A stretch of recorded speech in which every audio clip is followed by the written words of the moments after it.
What's up, guys? Firearms here, and today we are going to be answering the question, why don't I have full-size firearms? These aren't all my firearms, but this is a good example of what I have, what I carry, what I use. But before that, hit the like button, drop a comment down below, hit the dislike button even. It all helps the channel, it all helps it get into the algorithm, and it all helps me test stuff out and bring it back to you and let you know my thoughts on it. Also bring you guys some products that you've never seen before but you might be interested in and stuff like that.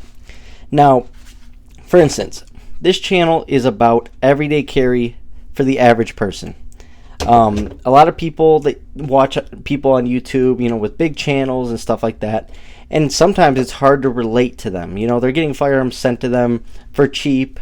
They no longer have to work an everyday job, and for 99.9% of us, that's not the case. We all have to get up first thing in the morning, bust our butt at work, come home to our family, support our family, do what we need to do. So that's what this channel is all about over here. Hopefully I can save you guys some money on some different products and stuff like that. And hopefully I can make your everyday carry lifestyle better, because in the end, that is what this channel is about. Everyday carry, and that is the main reason why I don't have full sizes. This is my largest firearm right here. This is a Glock 45. The grip / frame is a full size grip, but it is a compact 4-inch slide, just like a Glock 19. But this is my largest firearm. But something you may not know about me, I have 40s. I have 45 GAP, which is Glock auto pistol, and I'll get into why I have something like this but not more full sizes. Like I said, I have 40s, I have 357 SIGs, I have 380s, I have 38 specials, I have Glock 29 and 10 millimeter, I have a Glock 30 and 45 ACP. So I basically test out all these calibers, and I have all sorts of stuff like that. But the main reason is everyday carry, like I said. A lot of you guys may not know this, but I do new construction plumbing. I work 55, 60 hours a week, and I always have something on me. That's the one thing about this channel. You'll hear a lot of other channels say they were at an event with a bunch of gun tubers, and majority of them didn't even have a pistol on them. In the state of Texas, they don't even have a gun on them. And it's just stuff like that blows my mind, because I live the complete opposite way. When I tell you guys I have something on me 24/7, I have something on me 24/7. This was my go-to carry at work for the longest. As you can tell, it's taken a beating. It's all dented, scratched. The finish is wearing away. But it's been absolutely reliable. It is a single stack, and we're about to get into that. My whole life revolves around being comfortable and still living my regular life and carrying, right? I'll never carry this and then not go do an activity with my kids, right? Because this is going to be uncomfortable, it's going to be hard to conceal, and so on. This just doesn't make sense for me. Shout out to everyone who can conceal full size, but for me, something like this just isn't necessary. It's also not practical, and at the same time, I cannot conceal one of these firearms. But is it an awesome shooter? Yes, it is. Great firearm. But that's why over here we focus mainly on smaller firearms.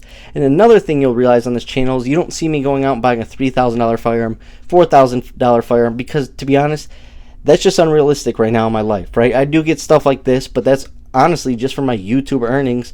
I put a lot of that back into the channel, right? And another reason is the average person with today's economy and market and everything going on cannot afford to go out and buy a brand new Staccato. They just can't. So I try and keep it relatable, because like I said, I get up every day at 3 a.m. and go to work. I do the same things you guys do in order to provide for your family.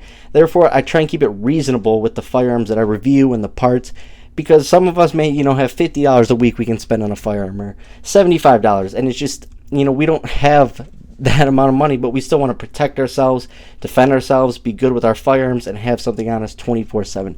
So that is the main reason why I have stuff like this. But I do have stuff like Glock 23s, I have Glock 19s, Glock 27, and another reason.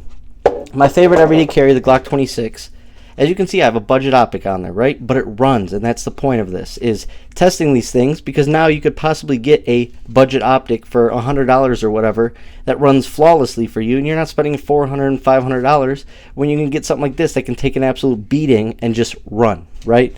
But where I was going with this is I don't need to carry full size. So like even in the winter, right? I can throw a 17-round mag in here. I can, throw a 33-round mag in this if I wanted to, right? But at the same time, I can be comfortable by having a subcompact size slide, right? Especially carrying appendix, it can get uncomfortable with larger firearms, and I like to be comfortable. On top of that, I like to carry in gym shorts and sweatpants because I wear jeans, cargo shorts, stuff like that for work every single day with a belt. So when I get home, I want to be comfortable. I want to be laid back. I want to be able to relax, but I also want to be able to be active with the kids. I don't want to be all, and I get why people carry in jeans and stuff like that. I completely get that. But at the same time, that's just the way I do things out here. But like I said, having something like a Glock 26 that can take all those magazines, and that's a huge reason why on this channel I advocate for this firearm so much, the Glock 27 and stuff that can take larger magazines, is because literally you can buy a Glock 26 which handles recoil just fine. I mean, I've never heard anyone complain about a Glock 26 being snappy, but yet you can basically convert it into a short barrel full size, right? When it comes to the grip and stuff, with grip sleeves and different magazines. Like this is a Glock 27. This is 13+1 right here. Very small, compact still, easy to conceal and so on. But at the same time, I can go out and switch it to a flush 9-round mag, and it still runs reliably. On top of that, over here we do a lot of builds. If you're new to this channel, you may have not seen a lot of my builds, but something like this, for instance. Glock 26, I go and buy my frames, OEM frames. I buy OEM parts kits, and then I just do certain things that I want to change up, like a cool looking slide, KKM precision barrel, put a light on it, different back plates. Just people like to customize their firearms and work on them, and that's also what I do over here. Like I said, this firearm right here, it's a new slide and stuff like that, new barrel, but this had over 14,000 rounds through it at one point with one setup. I obviously swapped out some stuff because it got so worn down, but that's the type of stuff we do over here. We also like lights. I do carry a light every now and then, so we do review lights, stuff like that. We literally do it all over here. But my main focus is on everyday carry and protecting ourselves, right? We can all go to the range and shoot our 22 long rifles. We can all go to the range and shoot our easiest firearms to shoot, right? But where does that really get us? I get that it's fun and stuff like that, but what someone always told me, an instructor that I took a class with, what he always said is, your carry firearm should be always shot at the range every time you go. He also said on top of that, it should always be your last shot firearm at the range, and that's simply because the last shooting you've done is the best you're going to be. So, for instance, if you get in a self-defense encounter, the best you're going to be at shooting is your last magazine, your last firearm you're shooting with, the last one you use, and that's just real. So that's why I'm so big on bringing your carry firearms to the range and shooting them over, your largest firearm or your least recoil and stuff, because that's just not how it's going to be. Chances are you're going to have hot defensive rounds in your self-defense firearm, and you need to train with that more than any other firearm, and that's why I do it over here. I advocate for these small firearms, and I've honestly changed a lot of people's everyday carry options into smaller firearms that still handle recoil really well. Like, for instance, if you like 40, the Smith & Wesson M&P 40 handles recoil really well. You can also convert it to 357 SIG and have a powerful handgun that, with this heavy, bulky slide, really handles recoil. I still carry stuff like single stacks. Like I said, for work and stuff like that, single stacks are my go-to, and there's a lot of people out there that like single stacks. They're affordable, they're reliable, they're trusted. They're just good firearms at this point, and people always say, oh, why not the Hellcat, why not the 365, stuff like that. Well, they're just overall thinner, right? And that's a big thing for everyday carry.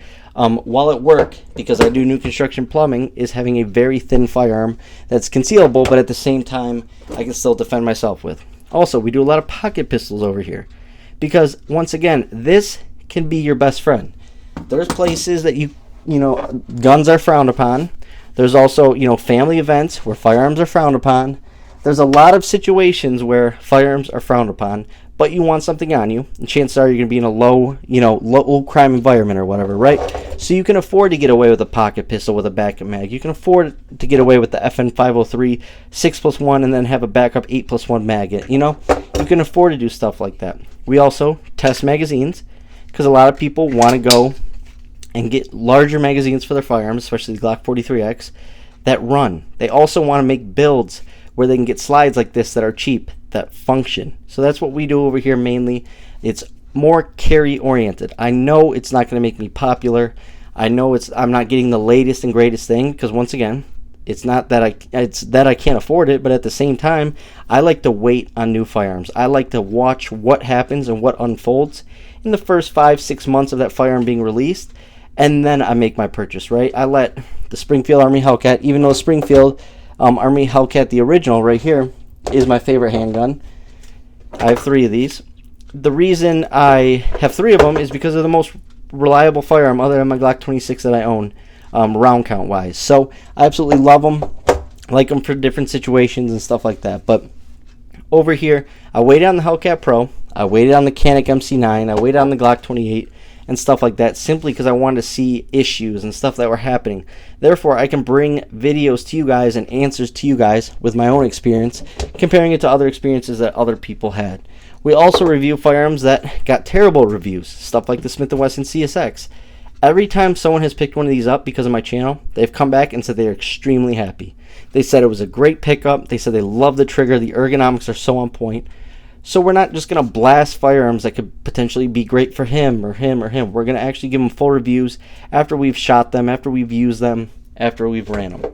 And then you could say the Glock 39, a pointless firearm. I actually carried this for a while. It's such a smooth shooter. It is a shortened 45 ACP, but still in a Glock 26, 27, 28, and 33 size setup. You can still get larger magazines. You can get the X grip for it.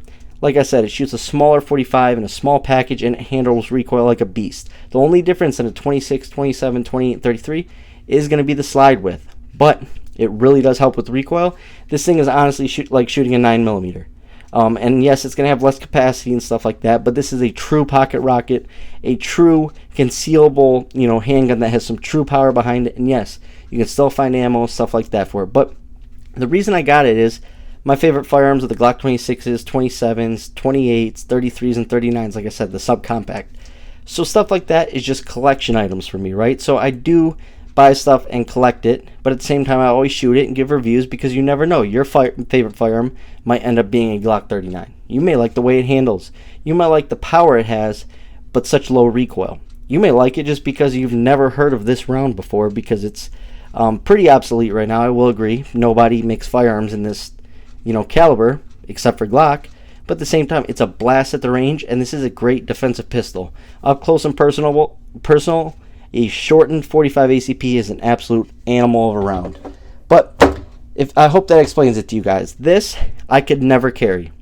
I've made videos of me carrying this, and the printing looks ridiculous, and I just can't live the active lifestyle that I have. I get that people do it and that they can somehow conceal it. They may be bigger, whatever, their body may be different. I get it. But over here, I don't think it makes the most sense for me to go to the range every weekend and just shoot my firearm that's the easiest to shoot or has the least recoil. I think it makes sense to take some of my firearms that people would consider snappy, but that I carry the most, and use those at the range. I think that makes you a better overall defensive shooter, because your last firearms that you train with are your carry firearms, right? And yes, we will dabble into some weird stuff and get into some weird revolvers and stuff like that every now and then. But right now, this is mainly just focused on everyday carry. Like I said, it's not going to make me popular. It's not going to make me blow up. But it may help you out. It may help you out. It may help you out, right? It may save you some money in the long run. I'm going to give you guys size comparisons, all sorts of stuff, right? But over here, I prefer to train with my everyday carry options every time I'm at the range. My Glock 26s go with me every time at the range. My Shield 40, which is my new work firearm, goes with me everywhere every time to the range. Stuff like that. So that is why over here you do not see spin firearms running around with a lot of full sizes. And that's my explanation. You may not like it. You may like it. You may understand it. But the main reason over here why we don't is explained in this video. So guys, I really appreciate it. Once again, if you didn't hit the like button, help me out. It means a lot to me. Thanks for watching, guys.